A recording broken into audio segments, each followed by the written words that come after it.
Hi business buddies. మనం part 1లో ఒక issue గురించి డిస్కస్ చేసాం. దాని సొల్యూషనే ఈ పార్ట్‌లో డిస్కస్ చేయబోతున్నాం. పార్ట్ 1 చూడని వాళ్ళు ఎవరైనా ఉంటే ఒకసారి పార్ట్ 1 చూసేసిరండి. మనం ఇప్పుడు సొల్యూషన్‌లోకి వెళ్దాం.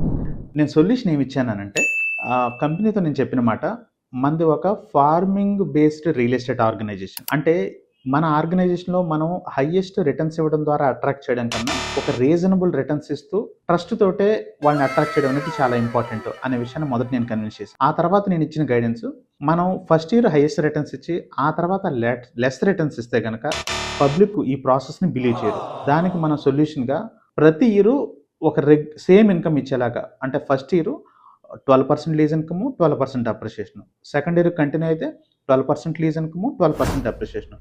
అప్పుడు కస్టమరు రిలయబుల్‌గా ఫీల్ అయ్యి, ట్రస్ట్ ఫీల్ అయ్యి ఖచ్చితంగా మనతో ట్రావెల్ అవుతారు ఫర్ లాంగ్ టర్మ్.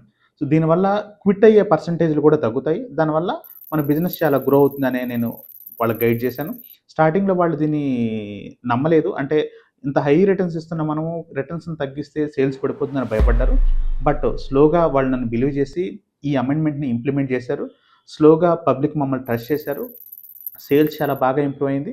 మేము అంతకు ముందు కంటే కూడా ఈ పాలిసీని తీసుకొచ్చిన తర్వాత చాలా ఎక్కువ సేల్స్ చేయగలిగాం. ఇప్పటికీ ఇదే మోడల్‌లో ఆ కంపెనీ ఈ బిజినెస్‌ని చేస్తూ ఉంది. ఇప్పుడు 10 టైమ్స్ ఎక్కువ టర్నోవర్ చేస్తూ చాలా సక్సెస్‌ఫుల్‌గా ముందుకెళ్తూ ఉంది. ఇలాంటి బిజినెస్ టిప్స్ కోసం ఈ ఛానెల్‌ని సబ్స్క్రైబ్ చేసి అండ్ ఫాలో చేసి పెట్టుకోండి. Thank you.